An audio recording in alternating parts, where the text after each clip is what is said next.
جس عورت کے دل میں خوف خدا موجود ہے وہ اس خوف خدا کی وجہ سے اللہ رب العزت کی فرما بردار بندی یہ بن سکتی ہے۔ اللہ رب العزت قرآن مجید میں ارشاد فرماتا ہے ان المسلمین والمسلمات والمؤمنین والمؤمنات، بے شک مسلمان مرد اور مسلمان عورتیں، والمؤمنین والمؤمنات اور مومن مرد اور مومنہ عورتیں، والقانتین والقانتات یا فرما بردار مرد اور فرما بردار عورتیں، والصادقین والصادقات سچے مرد اور سچی عورتیں، والصابرین والصابرات صبر کرنے والے مرد اور صبر کرنے والی عورتیں، والخاشعین والخاشعات اللہ رب العزت کی بارگاہ میں خشوع و خضوع کرنے والے مرد اور اللہ رب العزت کی بارگاہ میں خشوع و خضوع کرنے والی عورتیں، والمتصدقین والمتصدقات اللہ رب العزت کی راہ میں صدقہ و خیرات کرنے والے مرد اور اللہ رب العزت کی راہ میں صدقہ و خیرات کرنے والی عورتیں، والصائمین والصائمات روزہ رکھنے والے مرد اور روزہ رکھنے والی عورتیں، والحافظین فروجہم والحافظات وہ مرد جو اپنی شرمگاہوں کی حفاظت کرنے والے ہیں، وہ عورتیں جو اپنی شرمگاہوں کی حفاظت کرنے والی ہیں، والذاکرین اللہ کثیرا والذاکرات اور اللہ رب العزت کو بہت زیادہ یاد کرنے والے مرد اور اللہ رب العزت کو بہت زیادہ یاد کرنے والی عورتیں، اعد اللہ لہم مغفرۃ واجرا عظیما یہ جو تمام قسم کے مرد ہیں اور تمام قسم کی عورتیں ہیں اللہ رب العزت نے ان کے لیے بخشش اور بہت بڑا ثواب یہ تیار کر رکھا ہے۔ اب اس میں بہت ساری چیزیں ہی اہم ہیں لیکن جو ایک چیز بطور خاص اہم ہے، والحافظین فروجہم والحافظات وہ مرد جو اپنی شرمگاہوں کی حفاظت کرنے والے ہیں، وہ عورتیں جو اپنی شرمگاہوں کی حفاظت کرنے والی ہیں۔ یہ ایک وہ نقطہ ہے جو آج زمانے میں مردوں کو سمجھ آ جائے یا یہ وہ نقطہ ہے جو آج زمانے کی عورتوں کو سمجھ آ جائے تو اس زمانے سے بے حیائی، فحاشی اور عریانی کا وجود ختم ہو جائے۔ ایک یہی بات، ایک یہی چیز اگر زمانے میں بسنے والے افراد کو سمجھ میں آ جائے، چاہے وہ مرد ہے چاہے وہ عورت ہے، کہ شرمگاہوں کی حفاظت کرنے والے جو افراد ہیں، چاہے وہ مرد ہیں چاہے وہ عورتیں، ان کے لیے اللہ رب العزت نے بخشش تیار کی ہوئی ہے، ان کے لیے اللہ رب العزت نے بہت زیادہ اجر و ثواب تیار کیا ہوا ہے۔ یہ چیز اگر ہمارے افراد کو سمجھ میں آ جائے تو اس زمانے سے بے حیائی کا وجود ختم ہو جائے۔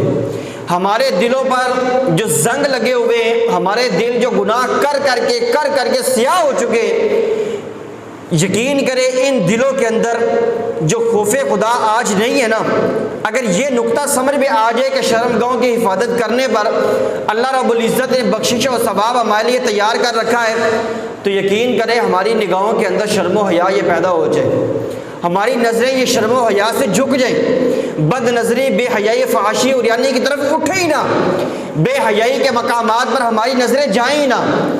وہ مقامات، وہ پارک، وہ جگہ جن جگہوں پر بے حیائی ہوتی ہے، فحاشی ہوتی ہے، ہمارے دل اس جگہ پر جانے کو گوارا ہی نہ کریں، ہماری نظریں اس جگہ پر دیکھنے کو بالکل پسند ہی نہ کریں اگر یہ چیز سمجھ میں آ جائے۔ کیونکہ دیکھیں نبی علیہ السلام نے فرمایا ہماری آنکھیں جو ہم امتی ہیں، ہماری آنکھیں بھی زنا کرتی ہیں، ہمارے پاؤں بھی زنا کرتے ہیں، لیکن آخر میں یہ ہوتا ہے کہ شرمگاہ اس کی تصدیق کر دیتی ہے۔ نبی علیہ السلام کی واضح حدیث مبارک ہے کہ ہاتھ بھی زنا کرتے، روایت کا مفہوم ہے آنکھیں بھی زنا کرتے ہیں۔ یہ کب ہوتا ہے؟ پاؤں بھی زنا کرتے ہیں۔ یہ کب ہوتا ہے؟ جب انسان ایک غلط چیز کو دیکھتا ہے کہ جس چیز کو دیکھنے کی اللہ رب العزت نے اجازت نہیں دی، اس جگہ پر اگر انسان اپنی نظر کو دوڑاتا ہے، اس جگہ پر اپنی نظر کو ٹکاتا ہے کہ جہاں پر دیکھنا اللہ رب العزت نے حرام فرمایا ہے، جہاں دیکھنے کی اللہ رب العزت نے اجازت نہیں دی، چاہے وہ نگاہ مرد کی ہے چاہے وہ نگاہ عورت کی ہے، کسی کی بھی نگاہ ہے، جہاں دیکھنا اللہ رب العزت نے حرام کیا ہے، اگر انسان شہوت کی نظر سے وہاں پر دیکھتا ہے تو یہ آنکھوں کا زنا ہے۔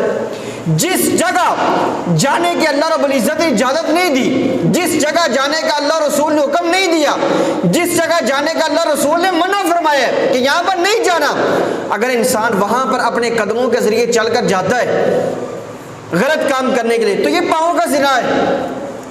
ایک چیز کو اللہ رب العزت نے یا اللہ رب العزت کے رسول نے پکڑنے کا حکم نہیں دیا، اس کو مس کرنے کا حکم نہیں دیا، اگر انسان اس کو چھوتا ہے تو یہ ہمارے ہاتھوں کا زنا ہے۔ آنکھوں کا زنا ہے، ہاتھوں کا زنا ہے، پاؤں کا زنا ہے۔ دیکھیں نبی علیہ السلام نے واضح طور پر شرم و حیا کی تلقین کرتے ہوئے نبی علیہ السلام نے واضح طور پر فرمایا ہر وہ راستہ نبی علیہ السلام نے بند کر دیا ہے جو بے حیائی، فحاشی اور عریانی کی طرف لے کر جاتا ہے۔ نبی علیہ السلام نے فرمایا ایک بندہ ہے، اگر وہ بندہ اس بندے کے جسم کے ساتھ ایک ایسا خنزیر یہ مس ہو جائے، ایسا خنزیر یہ لگ جائے جو گندے کیچڑ، بدبودار کیچڑ سے لتھڑا ہوا ہو، ایک خنزیر ہے وہ سراپا ہے ہی نجس العین، سراپا ہے ہی گند ہی گند، لیکن نبی علیہ السلام نے فرمایا ایک خنزیر ہے، اس کے بعد وہ گندے بدبودار کیچڑ کے اندر لتھڑا ہوا ہے، نبی علیہ السلام نے فرمایا ایسا خنزیر کسی بندے کے جسم کے ساتھ یہ لگ جائے یہ زیادہ بہتر ہے، یہ بہتر ہے، یعنی اس میں نقصان کم ہے، یہ بہتر ہے اس بات سے کہ ایک بندے کا وجود ایک غیر محرم عورت کے ساتھ یہ مس ہو جائے۔ یہ دیکھیں نبی علیہ السلام فرمائے کسی عورت کے ساتھ ہمارا جسم مس ہونا اس سے بہتر ہے کہ کسی خنزیر، بدبودار، گندے لتھڑے ہوئے کیچڑ کے ساتھ لتھڑا ہوا آ جائے ہمارے سامنے، ہمارا جسم اس کے ساتھ یہ مس ہو جائے۔ اب اس میں یہ سمجھنے والی بات ہے کہ نبی علیہ السلام نے اس دروازے کو کس حد تک یہ بند کر دیا ہے کہ ایک بندہ اس کا جسم کبھی بھی غیر محرم عورت کے ساتھ یہ مس نہیں ہونا چاہیے۔ اسی طرح عورت کے لیے بھی یہی تعلیم ہے کہ ایک عورت کا جسم غیر محرم مرد کے ساتھ یہ مس نہیں ہونا چاہیے۔ جب پردے کی آیت اللہ رب العزت نے قرآن مجید میں نازل فرمائی تو صحابیات فرماتی ہے کہ جو نبی علیہ السلام کی انصار صحابیات تھی نا مدینہ منورہ میں، جب وہ گھروں سے نکلتی تو ایسے کپڑا لے کر، سر کے اوپر کپڑا لے کر نکلتی کہ دور سے دیکھنے والا دیکھتا تو یہ گمان کرتا کہ ان کے سروں کے اوپر کوے بیٹھے ہوئے ہیں، یعنی جسم نظر ہی نہیں آتا تھا۔ ایک کوہ ہے، اس کے اوپر اس کے جو بال ہیں وہ کالے رنگ کے، اس کا جسم نظر نہیں آتا کوے کا۔ تو اس حدیث مبارکہ میں اس چیز کی طرف اشارہ ہے کہ جب نبی علیہ السلام کے انصار صحابیات گھروں سے نکلتی تو ایسے لگتا جیسے ان کے سروں کے اوپر کوے بیٹھے ہوئے ہیں، یعنی جسم نظر ہی نہیں آتا تھا۔ شرم و حیا کی نبی علیہ السلام اتنی تلقین فرما کر گئے ہیں، اتنی تلقین فرما کر گئے ہیں کہ نبی علیہ السلام کی اپنی شرم و حیا کے بارے میں احادیث میں آتا ہے کہ جس طرح ایک قواری پردہ نشین عورت، بچی، لڑکی کے اندر شرم و حیا ہوتی ہے نا، اس سے زیادہ شرم و حیا نبی علیہ السلام کے اندر موجود تھی۔ اور اماں عائشہ صدیقہ رضی اللہ تعالیٰ عنہ فرماتی ہیں کہ جب نبی علیہ السلام کے ساتھ ہم مکہ المکرمہ روانہ ہوئے، ہم جب طواف کر رہے تھے نا بیت اللہ شریف کا، تو ہم اپنے چہروں سے کپڑے کو ہٹا دیتی، حالانکہ ازواج مطہرات تو امت کی مائیں ہیں، لیکن اس کے باوجود سیدہ عائشہ صدیقہ رضی اللہ تعالیٰ عنہ فرماتی ہیں کہ جب ہم طواف کرتے کرتے ہم دیکھتی ہیں کہ کوئی غیر محرم مرد سامنے آ رہا ہے تو ہم چہرے کے سامنے کپڑا کر لیتی، اپنے چہرے کو چھپا لیتی، اور اس کے بعد جب وہ بندہ گزر جاتا ہم اپنے چہروں سے کپڑا اٹھا لیتی، کیونکہ حالت احرام میں چہرہ چھپانے کی یا نقاب کرنے کی اجازت نہیں ہے۔ اگر کسی نے کرنا ہے تو وہ چہرے کے سامنے، کہ وہ کپڑا چہرے کو نہ لگے، چہرے کے سامنے کپڑا کر لے، تو ازواج مطہرات اس طرح کرتی تھی۔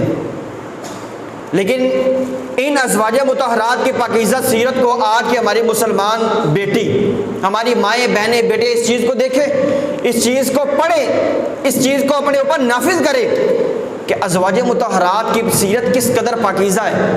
وہ امت کی مائیں ہو کر، امت کی مائیں ہو کر اس قدر پردے کا اہتمام کریں، اور آج ہم کس جگہ پر کھڑی ہیں؟ لباس اس قدر باریک ہے کہ وہ لباس پہننے کے باوجود بھی بے لباس ہے، کیونکہ نبی علیہ السلام نے ایسی عورتوں کو قیامت کی نشانی قرار دیا ہوا ہے۔ اخیر زمانہ میں کچھ عورتیں ہوں گی، نبی علیہ السلام نے اس چیز کو قیامت کی نشانی بتایا کہ وہ لباس پہننے کے باوجود بھی ننگی ہوں گی، بے لباس ہوں گی۔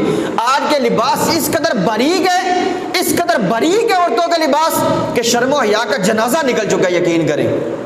میں نے کچھ عرصہ پہلے بھی کہا تھا، آج بھی کہتا ہوں، ایک بندہ مارکیٹ میں نکلے 5000 دکانوں کا وزٹ کرے، 5000 دکانوں کا وزٹ کرے، دلہن کا لباس مانگے کہ دلہن کے لیے لباس چاہیے، اگر ایک لباس بھی ایسا مل جائے جس میں شریعت کے تقاضے پورے ہوتے ہوں تو میں مجرم ہوں، ملے گا ہی نہیں۔ دوپٹے اس قدر باریک ہوں گے، اس قدر باریک ہوں گے کہ جسم جھلکتا ہوا اس کے اندر سے نظر آتا ہے، سر کے بال نظر آتے ہیں۔ میں نے اپنی زندگی میں ابھی تک کوئی ایسا دوپٹہ نہیں دیکھا جو دلہن کا لباس ہو، دلہن کے لباس کے ساتھ ہو اور وہ پورے شرم و حیا کے تقاضوں کو پورا کرے، ہوتا ہی نہیں ہے موٹا دوپٹہ۔ اسی طرح جو عام روٹین میں لباس ہے وہ بھی اس قدر باریک ہے، اس قدر باریک ہے کہ لباس پہننے کے باوجود بھی یہ عورتیں بے لباس ہیں۔ نبی علیہ السلام نے ایسی عورتوں کے بارے میں فرمایا تھا جو آخر زمانہ میں ہوں گی اور لباس پہننے کے باوجود بھی بے لباس ہوں گی۔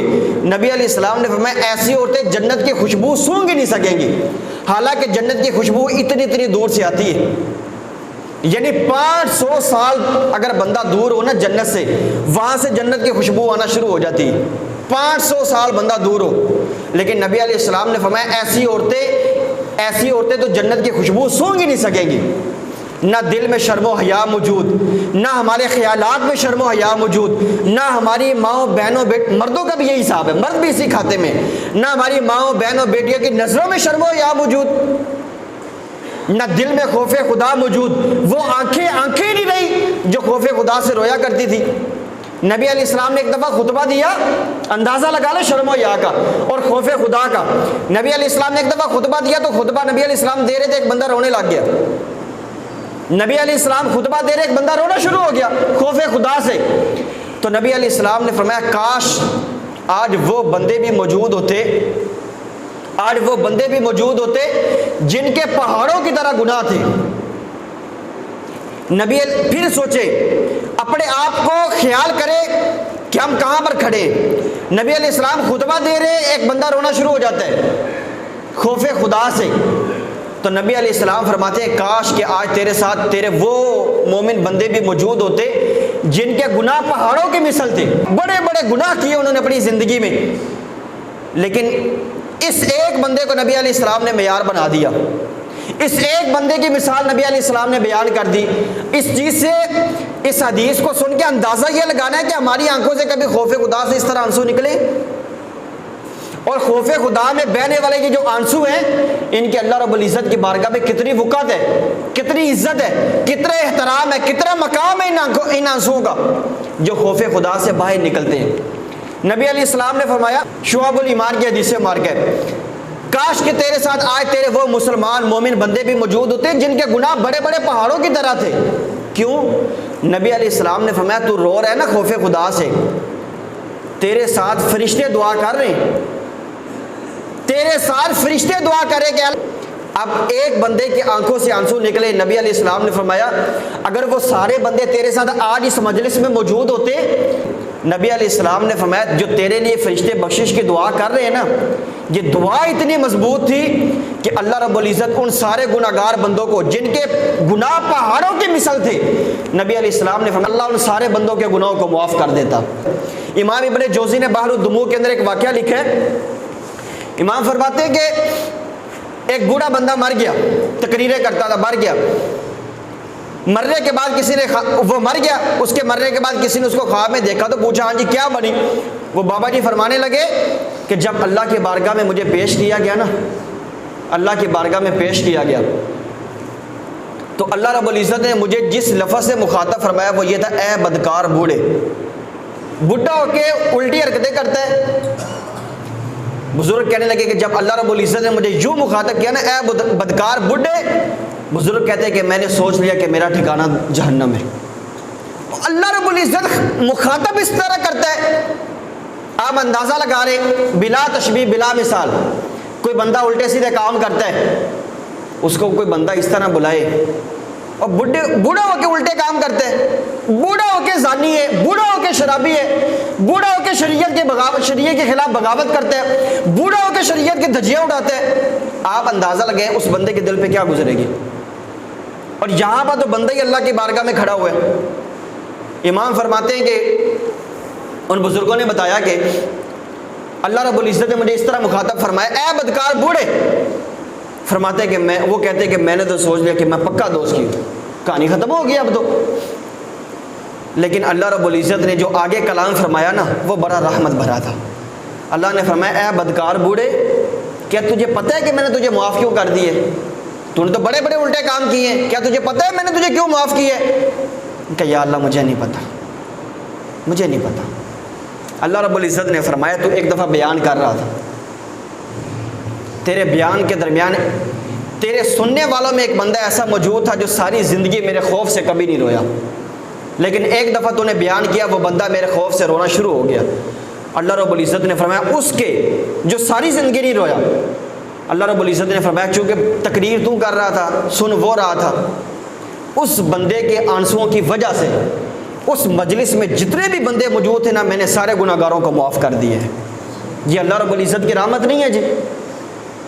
نبی علیہ السلام نے فرمایا کہ 3 آنکھیں کل قیامت والے دن ہر آنکھ رو رہی ہوگی, لیکن نبی علیہ السلام نے فرمایا 3 آنکھیں ایسی ہیں جو کل قیامت والے دن نہیں روئیں گی. کون کون سی؟ ایک وہ آنکھ ہے جو راتوں کو جاگتی رہی, جو راتوں کو جاگتی رہی, اللہ رب العزت کی بارگاہ میں خوف خدا سے روتی رہی. دوسری وہ آنکھ ہے, کیونکہ میں نے بات یہاں سے شروع کی تھی, والحافظین فروجہم والحافظات, وہ مرد جو اپنی شرمگاہوں کی حفاظت کرنے والے ہیں, وہ عورتیں جو اپنی شرمگاہوں کی حفاظت کرنے والی ہیں, ایسے افراد کے لیے اللہ رب العزت نے بخشش و ثواب کو تیار کر رکھا ہے. نبی علیہ السلام نے فرمایا دوسری وہ آنکھ کہ جہاں پر دیکھنا اللہ رب العزت نے حرام کیا تھا اس آنکھ نے وہاں پر نہیں دیکھا. آج دیکھیں جی ہماری نگاہیں کہاں اٹھتی ہیں؟ غلط چیزوں کی طرف نہیں اٹھتی, غیر محرم عورتوں کی طرف نہیں اٹھتی. اور غیر محرم عورتیں یہاں پر ڈبل مجرم ہیں کہ انہوں نے ایسا لباس اختیار کیوں کیا کہ ان کی طرف شہوت زدہ آنکھیں اٹھیں. انہوں نے اپنے وجود کو اس طرح کیوں رکھا کہ ان کی طرف غیر محرم مردوں کی نظریں اٹھیں. انہوں نے اپنی وضاحت اس طرح کیوں بنائی کہ زمانے کے بد نظر لوگوں کی نگاہیں ان کی طرف اٹھیں.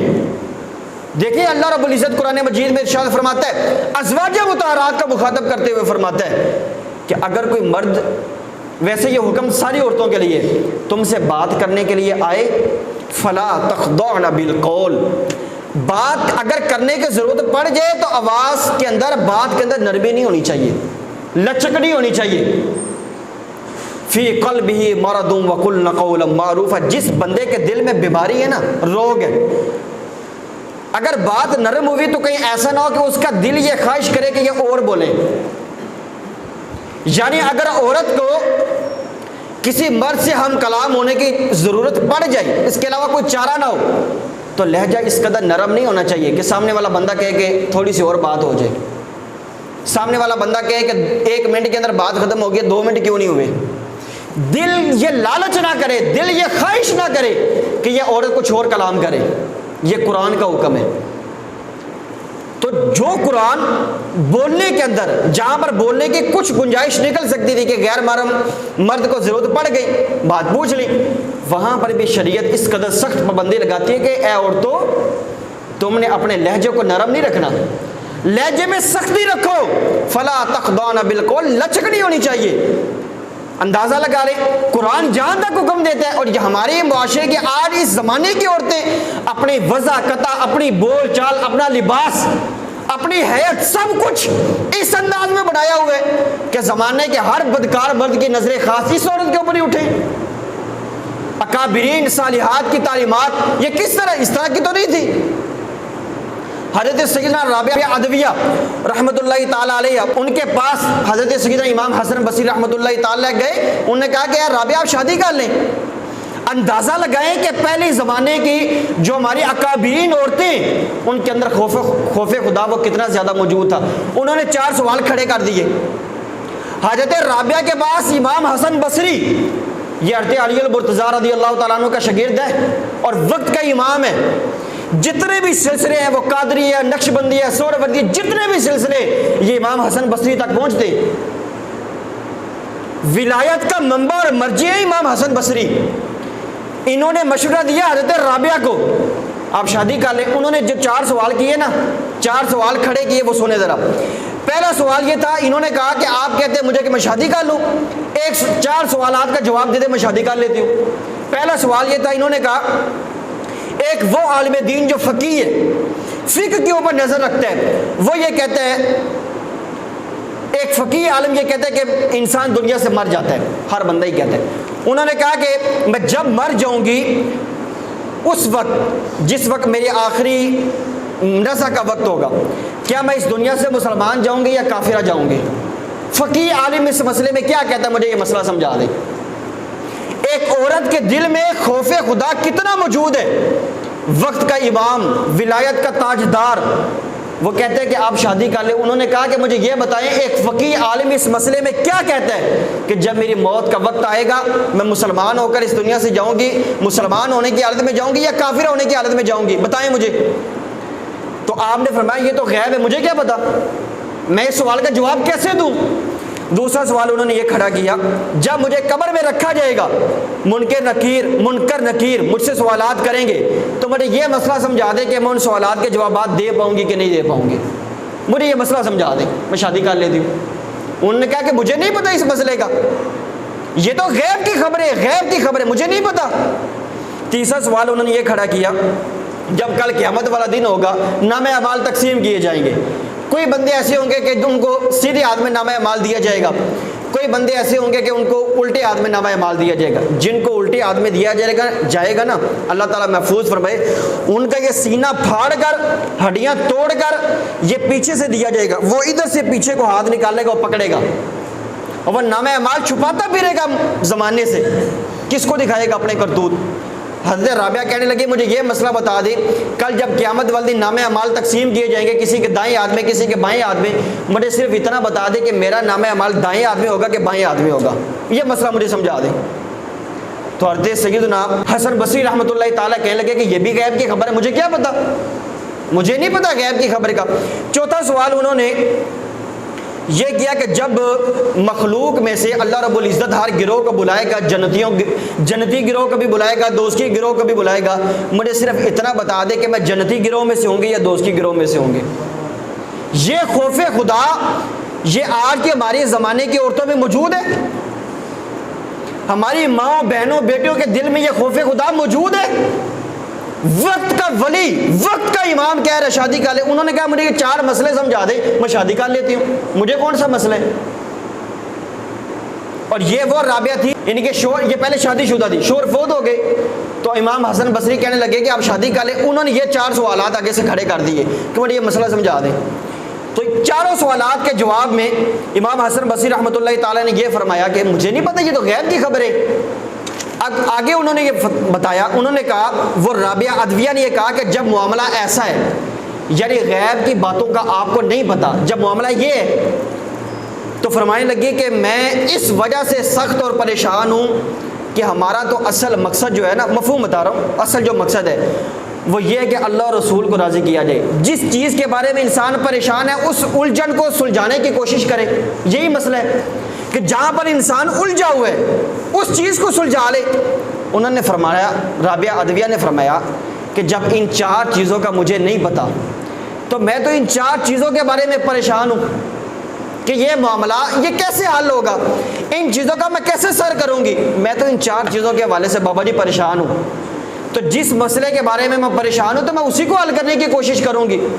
جب مجھے ان 4 چیزوں کا نہیں پتا، ان 4 چیزوں کے بارے میں مجھے نہیں پتا، میں اپنی پوری کوشش کر رہی ہوں، اس کے باوجود مجھے نہیں پتا. انہوں نے فرمایا کہ میں شادی کر کے اپنے شوہر کے حقوق کو کیسے پورا کروں گی. مطلب یہ نہیں ہے کہ عورتیں شادی نہ کریں، مطلب یہ ہے کہ اس عورت کے دل میں خوف خدا کتنا موجود تھا. کبھی تو اللہ رب العزت کے خوف سے 4 آنسو بہائیں، کبھی تو اپنی وضاحت، بالخصوص ہماری مائیں بہنیں بیٹیاں، یہ پیغام ان کو دے رہا ہوں، کبھی تو اپنے وضاحت، اپنی حیات کو، اپنے لباس کو اس طرح بنائیں کہ جس لباس کا شریعت تقاضا کرتی ہے. کبھی تو خوف خدا سے آنسو بہائیں. بات لمبی تھی، ابھی کچھ چیزیں ہی اگلے جمعۃ المبارک میں بیان کر دوں گا. کبھی تو خوف خدا سے آنسو بہائیں. نبی علیہ السلام نے فرمایا جس بندے کی آنکھ سے خوف خدا کی وجہ سے اتنا بھی آنسو نکل آئے نا جتنا مکھی کا سر ہوتا ہے. مکھی کا سر کتنا ہوتا ہے؟ ہمارے ایک آنسو سے چھوٹا ہوتا ہے. نبی علیہ السلام نے فرمایا جس آنکھ سے مکھی کے سر جتنا بھی خوف خدا سے آنسو نکل آیا نا، اللہ اس بندے پر دوزخ کی آگ کو حرام کر دیتا ہے. کبھی تو اس میدان میں آئیں، ہماری مائیں بہنیں بیٹیاں خاص طور پر اس میدان میں آئیں، اپنے آپ کو اس چیز کے مطابق ڈھالے نا، خوف خدا پیدا کریں، شرم و حیا کو اپنے اوپر نافذ کریں، اپنے لباس کو شریعت کے تقاضوں کے مطابق لائیں. اگر یہ معاملات اس طرح نہ ہوئے تو نبی علیہ السلام تو فرما گئے کہ اگر یہ جو اس طرح کی عورتیں ہوں گی جن کے لباس اس طرح ہوں گے کہ لباس پہننے کے باوجود بھی بے لباس ہے، تو نبی علیہ السلام تو بتا گئے ہیں کہ ایسی عورتیں جنت میں جانا تو دور کی بات، ان کو تو جنت کی خوشبو بھی نہیں سونگنے دی جائے گی۔ ہم جو مرد حضرات ہیں نا، جن کا گھر کے اوپر کنٹرول ہے، جو سربراہ ہے، وہ اس چیز کے اوپر غور کرے۔ آج ہم اس چیز کے اوپر غور نہیں کرتے، پیسے دے دیے جو مرضی لے آؤ، شاپنگ آپ پہ کر لو، یہ چیز ہے ہمارے گھروں میں۔ یہ مرد مجرم ہے بھائی۔ نبی علیہ السلام نے فرمایا قیامت والے دن ہر حاکم سے اس کی ماتحت رعایا کے بارے میں پوچھا جائے گا۔ یہ جو مرد ہے نا، یہ اپنے پورے خاندان کا حاکم ہے، قیامت والے دن مرد سے پوچھا جائے گا۔ بتاؤ جی کیا جواب دیں گے؟ عورت ہے وہ اپنے گھر کی رعایا کی نگران ہے، عورت سے بھی پوچھا جائے گا۔ جس عورت نے اس طرح کے لباس لے کے دیے، اس طرح کی تلقین نہیں کی، اس طرح کی تعلیم نہیں دی جو شرم و حیا کو پیدا کرے، یہ سارے لوگ اس طرح کے مجرم ہیں۔ اس کا دوسرا حصہ میں اگلے جمعۃ المبارک کو بیان کروں گا کہ ہماری جو اسلاف کے اندر عورتیں تھیں نا، ان کے اندر خوف خدا کتنا موجود تھا۔ اگر یہ آنسو خوف خدا سے نکلے ہی نہ، دنیا کی محبت کے پیچھے نکل پڑے، فلانا نہیں راضی تھے، فلانا نہیں راضی، تو یہ تو دوزخ کی طرف جا رہے ہیں۔ ہم دنیا کی محبت کے پیچھے ہمارے آنسو نکل رہے ہیں، لیکن اللہ کی محبت کے لیے کبھی بھی نہیں نکلے۔ مرد حضرات تو جلسے جلوس کر لیتے ہیں، جلسے سن لیتے ہیں، عورتوں کو کس نے سمجھانا ہے؟ مرد حضرات ہی سمجھائیں گے۔ میں تو آپ لوگوں کو ہی سمجھاؤں گا، تو آپ لوگوں نے جا کے اپنے اپنے گھر والوں کو سمجھانا ہے، میں نے تو نہیں جا کے سمجھانا۔ اس چیز کے اوپر غور کریں۔ ہمارے گھروں میں بڑھتی ہوئی بے حیائی، فحاشی اور عریانی اور شریعت کے خلاف جو بغاوت ہو رہی ہے، اس چیز کو بند کریں۔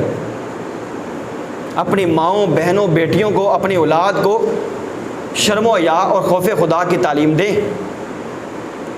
تاکہ دلوں میں اللہ اور اس کے رسول کی یاد بسے، دنیا داری نہ بسے۔ دنیا داری بسانے کے لیے تو اور بھی بہت سے لوگ موجود ہیں۔ پھر آپ میں اور ان برے قسم کے لوگوں میں کیا فرق ہے؟ آپ سن کے بھی تعلیم نہیں دے سکے، اور وہ لوگ جنہوں نے سنا ہی نہیں ہے، پھر آپ میں اور ان میں کیا فرق ہے؟ کوئی فرق نہیں ہے۔ اللہ رب العزت دین اسلام کی تعلیمات کو سمجھنے کی توفیق